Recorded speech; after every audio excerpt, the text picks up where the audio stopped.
Om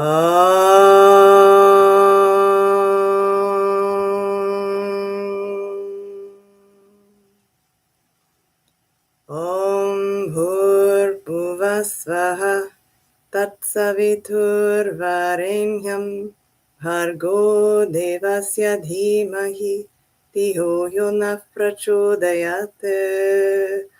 Om Tapparamparaya Vidmahi Jnanalingeshwaraya Dhimahi Tanno Rudra Prachodayat. Om Asatoma Satkamaya Tamasoma Jyotirgamaya Mrityormaham Mritam Gamaya. Om Shanti Shanti Shanti. Hari Om.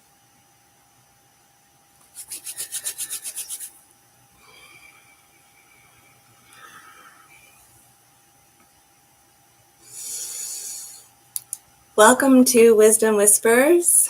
I am so glad that you have decided to join. Let's see who we've got here. Hi, Sandra. I'm so glad that you're here as well.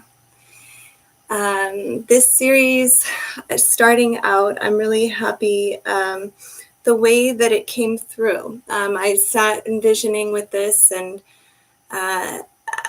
just came through naturally that this was something that needed to be started.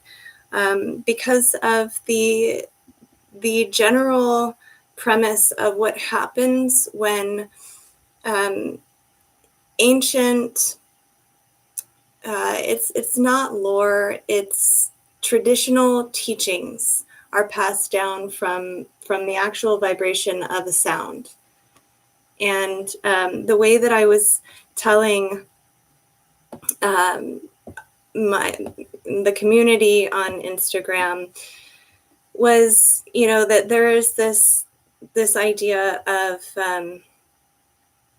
like Vedic storytelling and the tradition of that in oral iteration is that it's coming from this mother-like or father-like archetype, and that it builds our core value systems as children.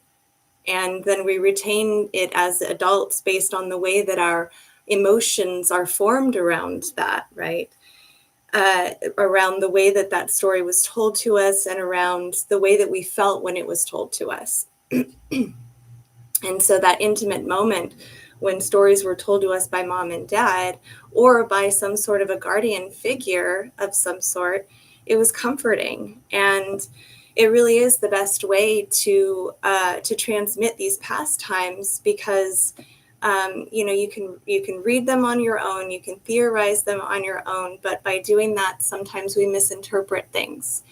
And so instead of misinterpreting them by looking at them alone or messing with sometimes energies that we know nothing about, we can tend to miss the mark. It's like when we're navigating in New York City and we have no idea where we're going, and we have no Thomas guide, and then we end up taking all these side streets and spend the rest of our lives doing that without really finding the true destination or even the way that this path is supposed to be laid out for us. So even story time is good when you're well and when you're happy, but also when you're melancholic.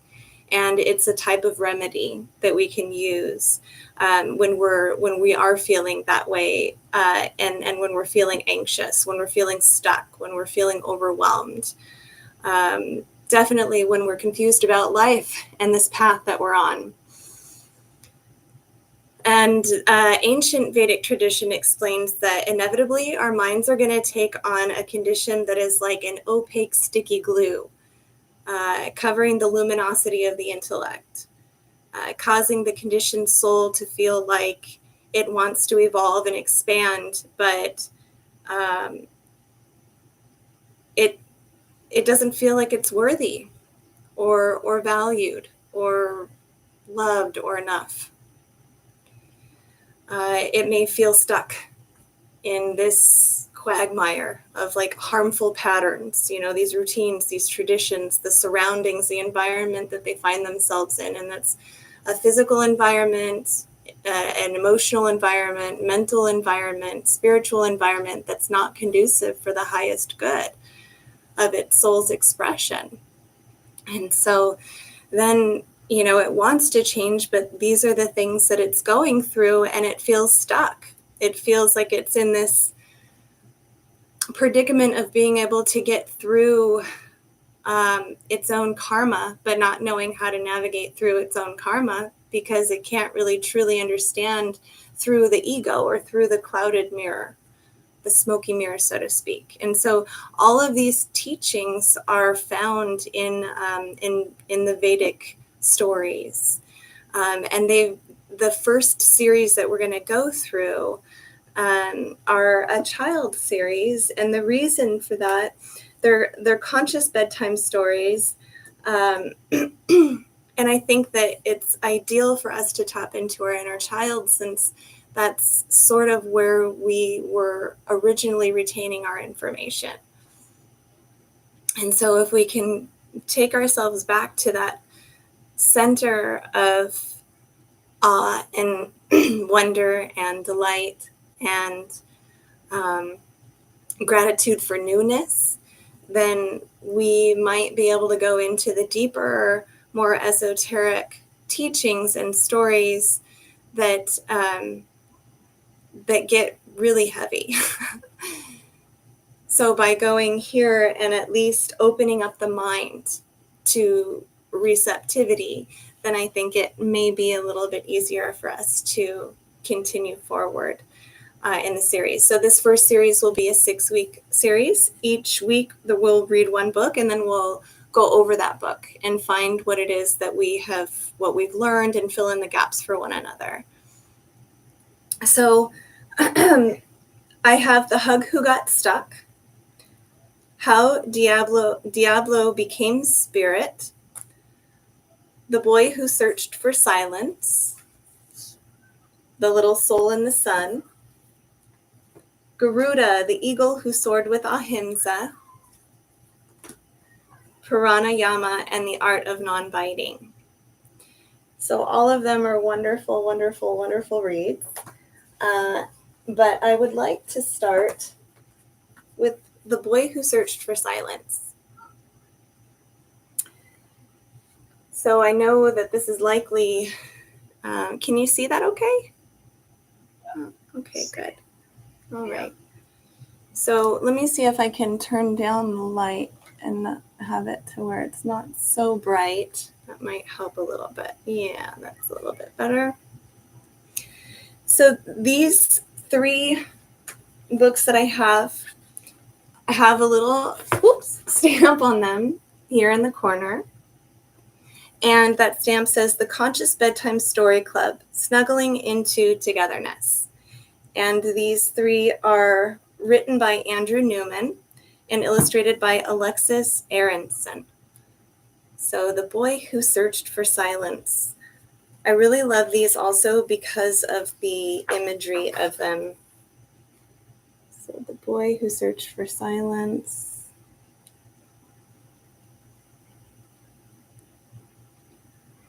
Hopefully you can see that all right. I wonder if I need to change the lighting.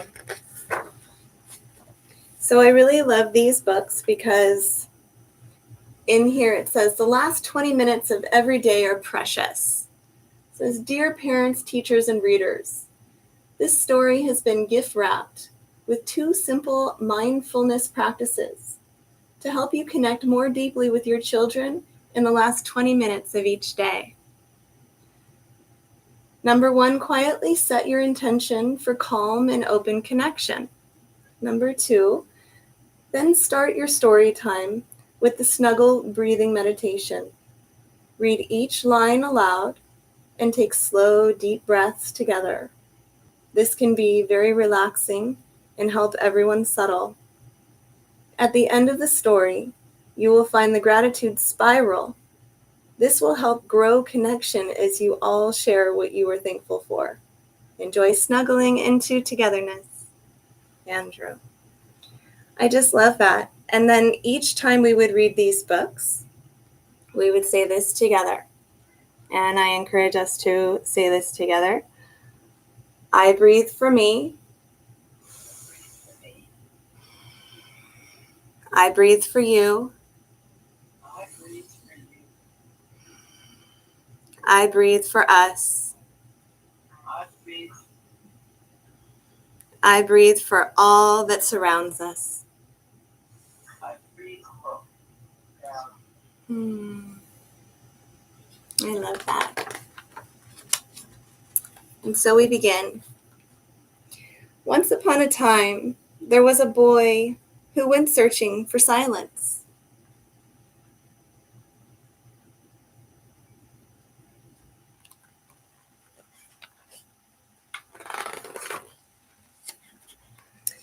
He had heard that silence is golden, silence is peaceful, silence is blissful. Most of all, he had heard that in silence he could be himself. He wanted nothing more.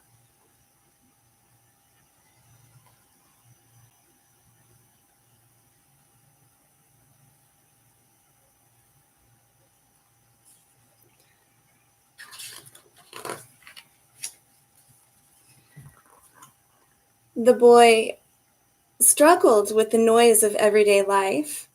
There were cars and buses, advertisements and programs, instructions and advice. Everywhere he went, noise entered in. He found this very difficult, so he went on a search for golden, peaceful, blissful silence.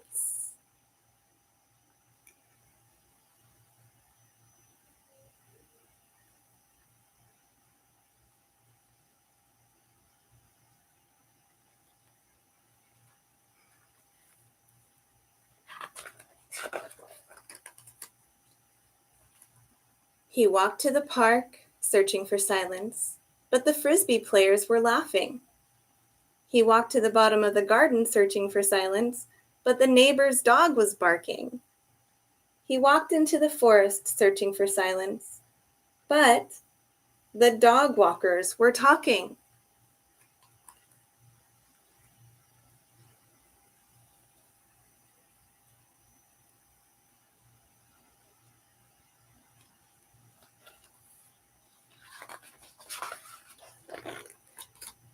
So he walked right up to the top of the hill.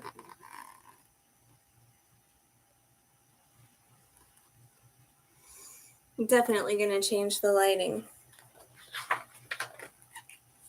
There he sighed. I've done it, he thought as he listened carefully. I found silence.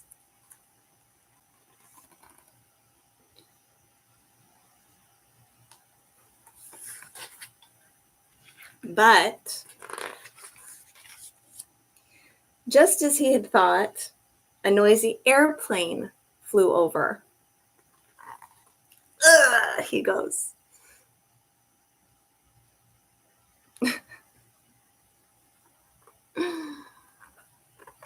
Oh, the irony. Good old Murphy. Oh no, he exclaimed. There is no silence out there in the world. This was a false quest, he thought. They lied to me, he blamed. There is no such thing as golden, peaceful, blissful silence. Arg! He raged with anger, stomping and shouting and throwing rocks down the hill.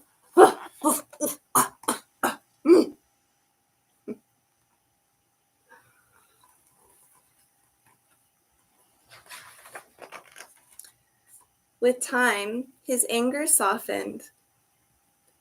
I will have to struggle with the difficult noises all my life. What am I to do? He cried out loud.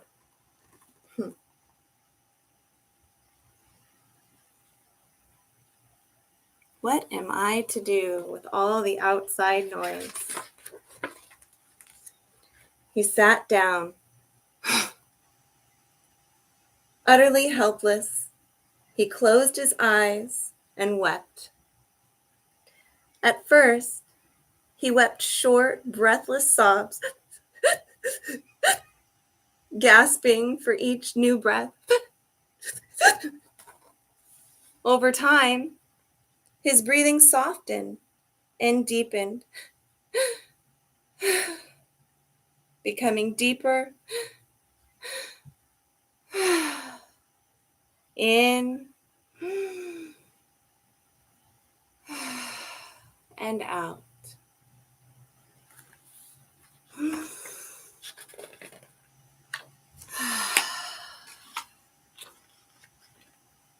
The boy felt like he was falling inwards. He was too tired to be scared, so he fell. He was too helpless to think better, so he fell. He was enjoying the familiar feeling, so he fell.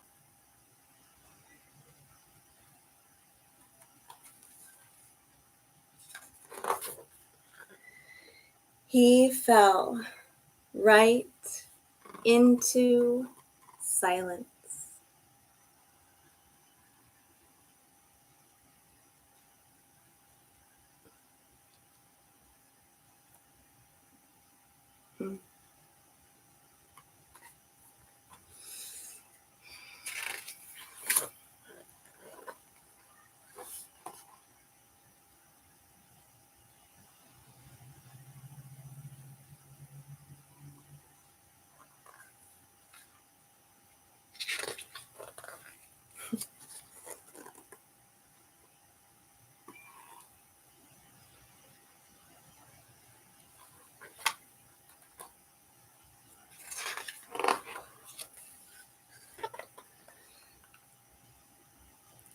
Silence was like a dream to him. A whole world opened up. It was spacious, comforting, and oh, so peaceful.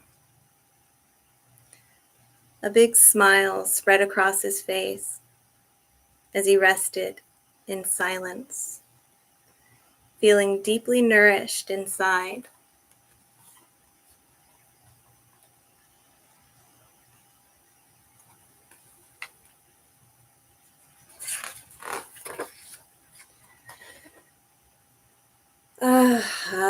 He thought, silence is not a thing to find. It is a place inside me.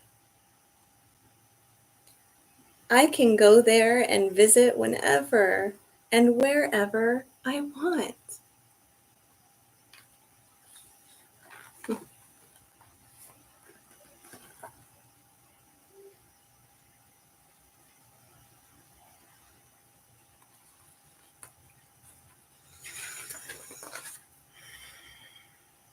From inside silence, he could hear another airplane fly overhead. He simply smiled. From inside silence, he could hear the dog walkers talking. He simply smiled. From inside silence, he could hear the frisbee players laughing. And the boy simply smiled.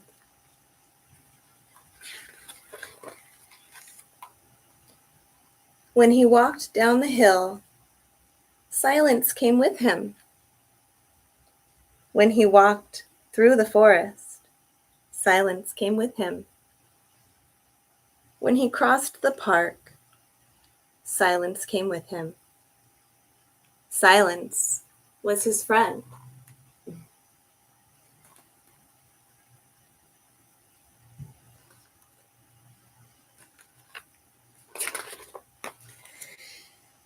That day, he fell head over heels in love with silence.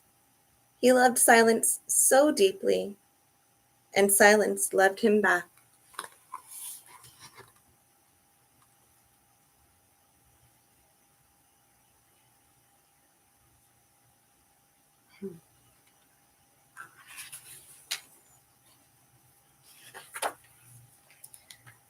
Each day after, he made sure to take 20 special minutes to fall inwards into silence.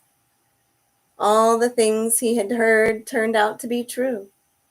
He discovered that silence is golden, silence is peaceful, and silence is very deliciously blissful.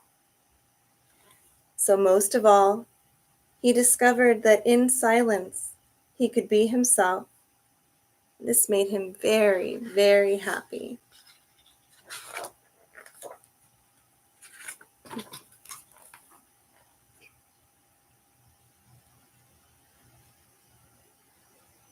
I love the artwork.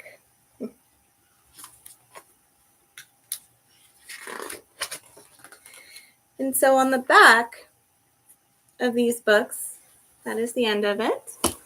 Then it goes into this little exercise. What are you thankful for today? So it says, please read the questions in the gratitude spiral one at a time. It is important that everyone gets to share. Don't forget mom and dad. This is a good moment to practice the balance between listening and sharing. Number 1. So reflecting on your day, the gratitude spiral. Number 1, what was your favorite part of the story? So I'll ask you to share what was your favorite part of the story.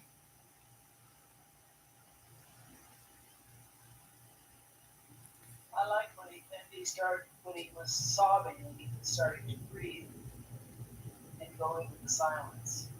Yeah, totally. That was like the climax point, right? When he began to breathe after sobbing and finally fell into silence. I like that a lot.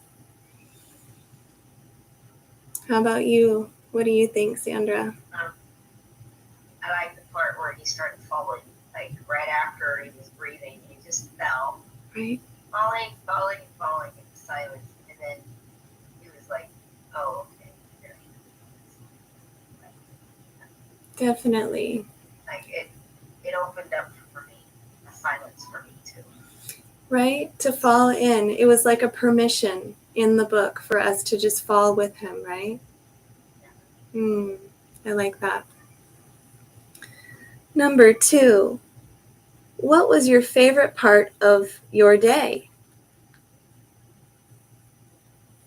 What was your favorite part of today? Go ahead, Anne. Oh, yeah. Oh, Sandra, okay. Oh, you want me to go? Okay. Sure. So I think my favorite part of the day was going to CSL Hemet tarot group that I'm in at CSL Hemet. Okay. And I just got home literally like 10 minutes before this. And I was like, I think I know what I need to do for my life purpose. I was like, I need to do this thing that called me 10 or 15 years ago, and I said no. And I just sat with that.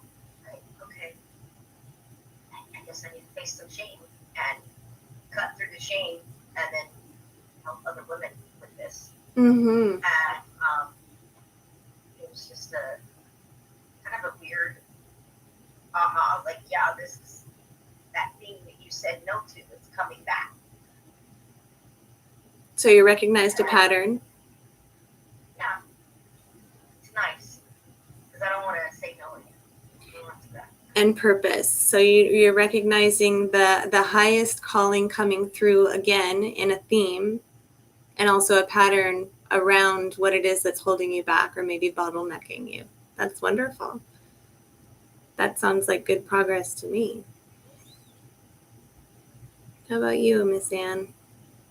Well, today was a very interesting day. I don't know what part of the day. Let's see. There's been a lot of connection today. Connecting with personalities in the household. Mm-hmm. And a lot of healing.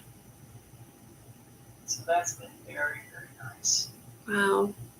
That's a really good day. That's a good day. Right on. there was a lot of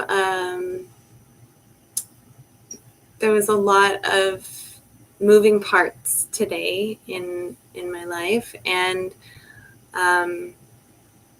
it was nice to be able to work and see progress with my private yoga client.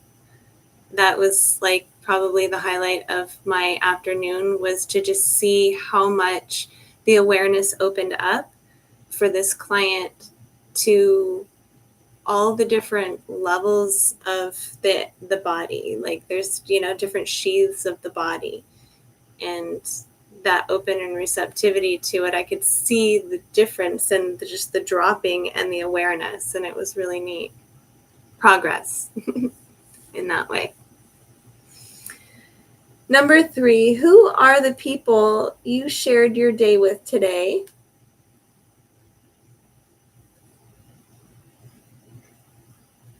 Who did you share? Mostly with myself.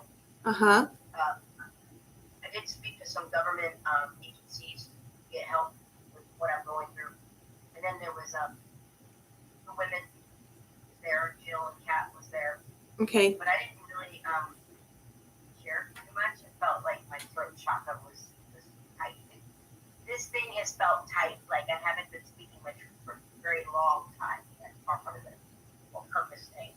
So I didn't really speak up there tonight, but I live alone. I'm not really alone, but no other humans with me. So other than phone conversations with government agencies and sharing a little bit with those women, that's really good. Not always a bad thing, though. To have alone time. Well, I'm learning that I'm not alone. There's angels and stuff. Yeah. How about you, Miss Ann? Well, as I said, Family. It was a family day, and so we kind of goes back to the other question. We did a lot of sharing together and opening up, so it was really good. That's huge, and the opening up part sounds very promising. Yes. That's wonderful. So I shared my day with my boss, who, and then clients, and my garden and my plants, which I consider people, and Malachi, my youngest son, and really enjoyed time spent with him, and made a really nice summer, a vegan summer pasta dish that I can still smell, and it smells amazing. Yeah. So that was good. Today's been good. There's been a lot, like I said, a lot of moving parts, but other than that, it's been good interactions for the most part. So number 4, what would you like to thank them for, the people that you did interact with? Go ahead, Sandra. That would take a lot of courage. I don't know if I could do that. I'd have Jill to thank for some things, and she's going through her own stuff. I'm going through our own stuff, and we're a little bit close. We have to like this because we're both working on some stuff. And it's interesting that she came into my life when she did, because I think it was the right timing for exactly what I need. I don't know about on her side, but yeah, I would like to thank Jill for some conversations we've had. It's really shining a light on some things. Yeah. Sometimes the people in our lives that can cause some discomfort at times can provide the greatest and strongest and most powerful opportunities for our spiritual growth. And, I concur with that, and with, my boss and our, there's Mercury retrograde going right now, and Saturn retrograde going right now, and all kinds of things in the cosmos happening that are causing a lot of forces that are acting in a lot of propulsion. Like everything is just moving forward. We've got Mars and Jupiter in conjunction. So that activity is so, it's causing lots of things to stir up. And we can use it to our advantage. And so I used it for my communication. And I'm grateful that my boss is open and receptive to communicate with me, and also to provide me the challenges for lacking communication proper, as far as being able to communicate in a way where like we get each other, because sometimes it's like fitting a square peg into a round hole, but I feel like that's the best opportunity for me to grow. So I'm really grateful for that. How about you? Opening today was for me, and I think that this whole week has been extraordinary as far as the pull of the planets and what's going on. It seemed to me that it started back on Friday night or Saturday morning, and the solar flares we really noticed the solar flares. I kept saying, what is pulling on me so hard? I felt kind of draggy and funny, but in a very, like I knew I wasn't sick. Right. Funny, right? But I really felt, like I said, this whole week has kind of been an opening, starting from our Shirley's talk Monday night. That really started opening things a lot.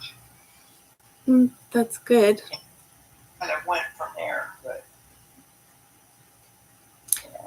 So who would you say out of the people that you interacted with today would you be thankful for?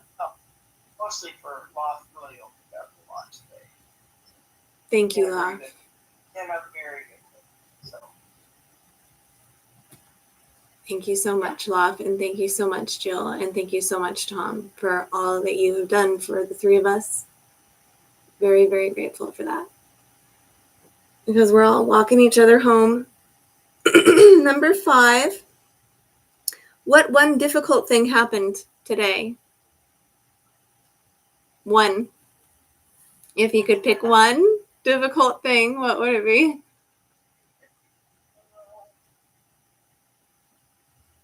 want to go? Yeah, I'll go. So I contacted the Workforce Development Center and Workforce, they called me twice today, and I got some difficult homework done. I don't have time today. I'm so busy.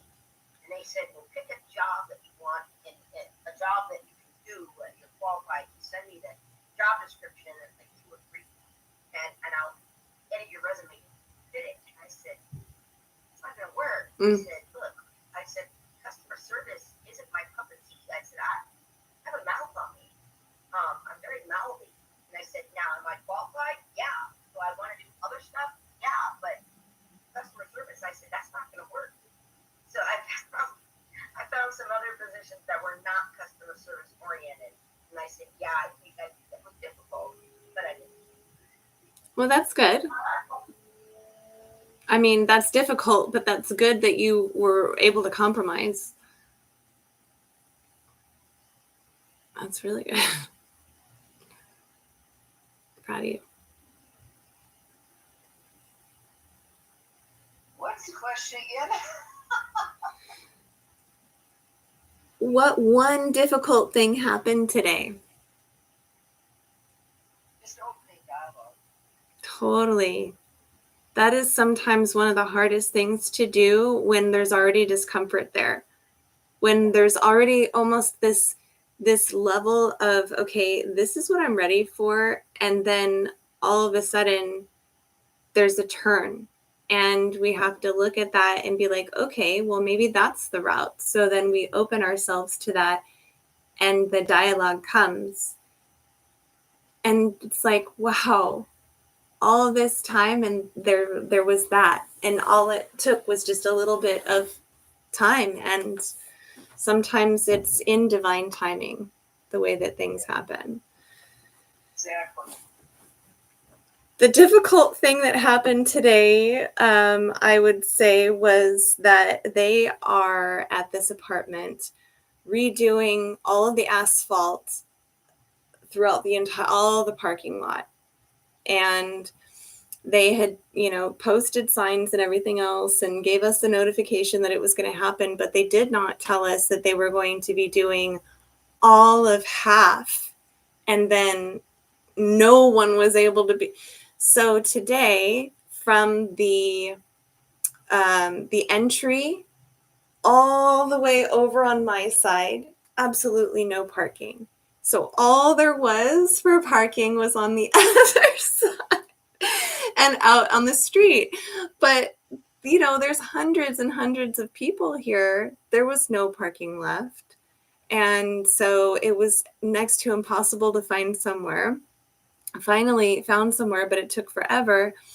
And then having to drive to work today and then come back and try and find a space, and then had to leave again to go to the garden to pick up some basil for my dinner tonight. And, because the garden is like off the Highway 74 from where I live. And so coming back, there was nowhere to park. So I had to park literally on the other side of the main road that I live off of, Auto Center Drive, like over by the dealerships. So let's see what the next question is. Who helped you with that problem? I would say my inner light helped me. Grace and my breath really helped me get through that. How about you guys? What helped you get through the difficulty today? I'm going to say maybe Mother Earth. Been walking a lot, getting up 5 and getting out by 6, going on the other side of town to walk where I used to live over there, and kind of just walking in the dirt and going off to the fields, no traffic, no nothing. Connecting. Like really quiet. Like I don't want to be around people. I don't want to be around cars. Where I live, there's a lot of cars and traffic. So I go on the other side of town, go to the fields where I used to live, and just connect with Mother Earth. And this afternoon, I was like, okay, she wants me to find a job I'm qualified to do because I'm qualified because I'm good at it. But you breathed through it, feeling a little bit more equanimous. It did. That's good.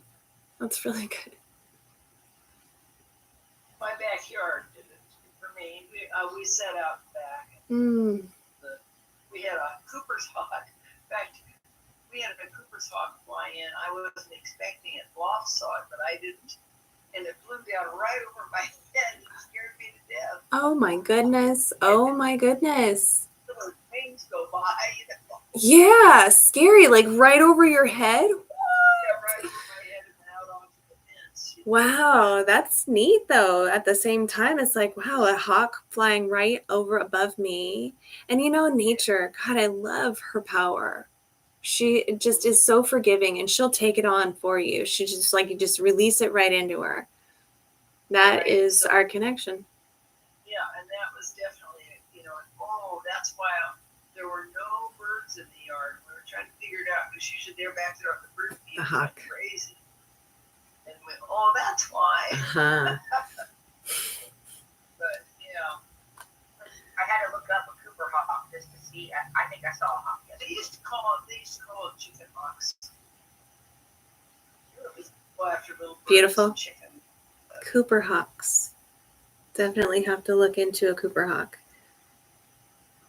And, okay, number 7, we've got 3 more, 7, 8, and 9. Number 7, what do you need to tuck under your pillow tonight to help you tomorrow?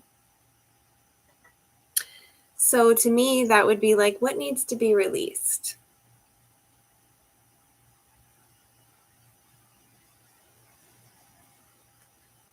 For me, I feel that the need to constantly be in control has been the ongoing theme and repetitive patterning in my life that holds me back from everything else. I'm realizing more and more and more that as I stretch myself so thin, I see that as I was backed into a corner and forced to do things as a child, now feeling as an adult that I need to have everything under control in order to feel some sort of security, that is the pattern, and that that I've never been in control, that all of the things are happening through me for my highest good. And those things, even when I was a child, happened because now I have a total different understanding, and it has allowed me to grow in ways that I never would have been able to grow. And I understand and harbor compassion on a deep, deep, deep level. And I think that those wounds of our upbringing tend to make us even more intuitive. You know? Oh yeah. So what I want to tuck under my pillow tonight is that feeling of control, that that need to control. And if I'm not in control, that there's that level of panic or threat. And really, what my guru was talking about today is this idea of ego and fear, and which one comes first. Is it fear or is it ego? And it's not that we have fear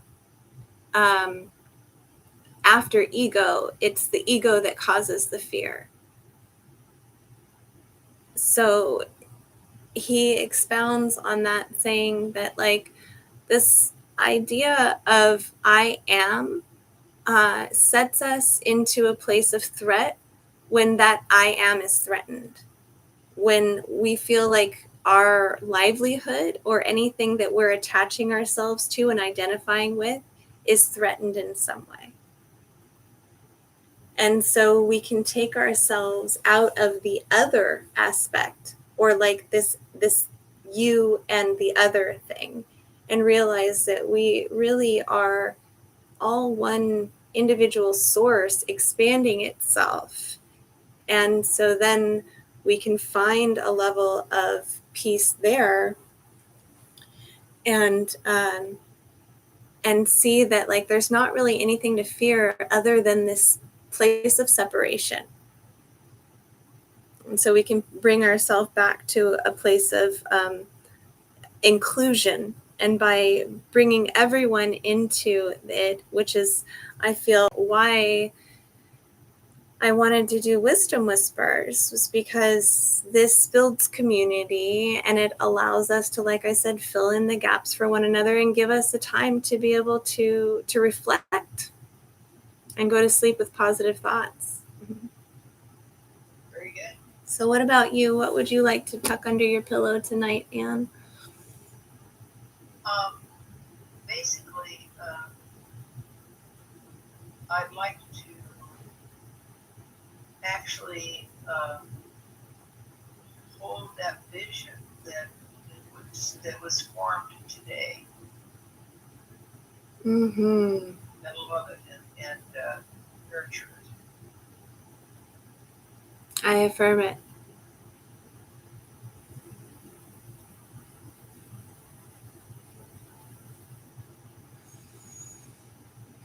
It's under the pillow.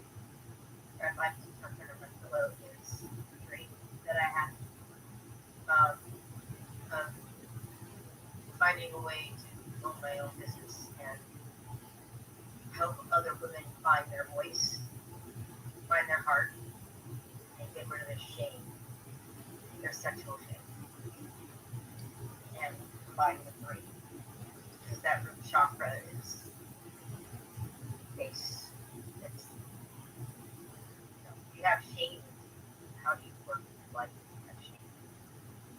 don't feel worthy of anything. You don't feel worthy of receiving. You don't feel worthy of being alive. You don't feel worthy of receiving money or anything like that. So, So true. I'm going to hold that vision because I'm going to probably start creating a curriculum. So it sounds like what you guys are putting under your pillow tonight to help you tomorrow is what it is that you're wanting for tomorrow versus what you're wanting to release for tomorrow to manifest itself in a more positive way. And I like that. I think that that's probably better than thinking about what you don't want, thinking about what you do want. I love that. Thank you. Thank you for that teaching. Number 8, do you need trust, love, kindness, courage, and friendship? Well, I think that we know. Do you need trust, love, kindness, courage, and friendship? Yes. Yes. Yes. Very much so. I'm looking for deep friendships on certain stuff. And I believe that that is what this is all about, this community right here, and what we're doing, what we're manifesting, what we're building is kindness, trust, love, courage, and friendship. And number 9 is sleep tight. Don't let the bed bugs bite. No, it says ZZZ. So this is the gratitude spiral. And I just love it. It's a great book. There's more. There's many, many more in the collection. I only have 3 of them. So eventually, I'll end up getting some more.